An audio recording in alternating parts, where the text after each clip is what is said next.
Yes, that's what we wanted to achieve today. We had a few objectives: finishing second, finishing the Champions League spots, and as well finishing the season in front of our people in the right manner with the right results. And those two things have been achieved.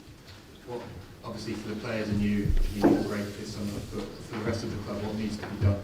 Well, first of all, we have one more game to play, and to finish it in the right way, and winning in Southampton is going to be really important again. And then, go on holidays, time to reset first, bring the temperature down a little bit. It's been a long season, and start to think and reflect in everything that we have planned is the right one, and start to make some steps, some action, and come back here fresh on day one, ready to go again. John, Mira?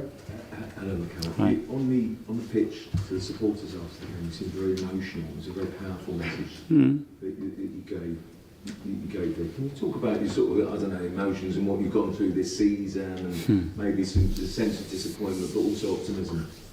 It was emotional because the way I feel, and it's great. We had a dream. I said it out there.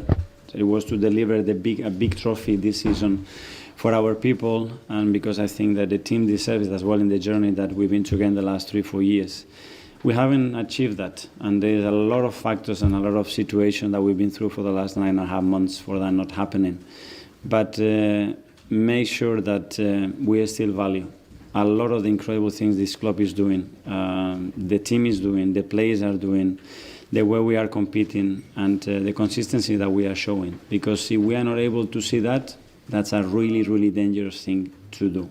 Just expecting just something and playing if we don't, that's a really dangerous thing. And I know they don't want us there where we are now, knocking on the door every year, and make sure that we can see clarity. We stay very disciplined and very clear and ambitious with what we want to do in the summer. So what would be your overall thought and reflection upon the season when you consider that? When you talk about, we must, as you did out there, we mustn't be blurred in our vision. I would leave that for the summer.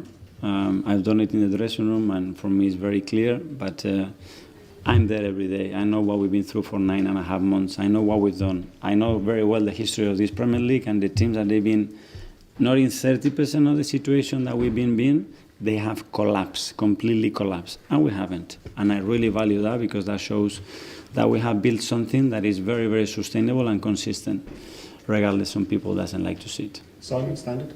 Mikel, we heard from Josh a comment before the game in the programme talking about the plan to invest this summer and win those major trophies. Do you feel going into that window you've got the backing from the owners that you need? Yeah, but that's not something new. I think they always back the team, the club in the best possible way, and it's not going to be different in the summer. We have to be very smart with the decisions that we take. Obviously, we need players because the squad is really short, and on top of that, we are losing 4 or 5 players that they're going to end contracts, and the loans are finished. So we need to be sharp. Again, very disciplined in what we want to do, and make sure that we are stronger next season. Does the fact that you've now officially got that Champions League qualification mean you can literally tomorrow start executing that plan, because financially you know where you're going to be? I mean, the plan is done, and the time will be dictated by many parties, many circumstances that unfortunately we don't control. But we have great people in charge of that. Andrea is going to be leading that with the board and ownership, and as well make sure that the ones that we have, they feel valued, they feel loved, and we make sure that they want to continue with us in the right manner, and then the whole environment that is excited, that is not just about now if we next, because we cannot start a season like that, and I want to feel that from day one, and I'm going to be very insistent of that.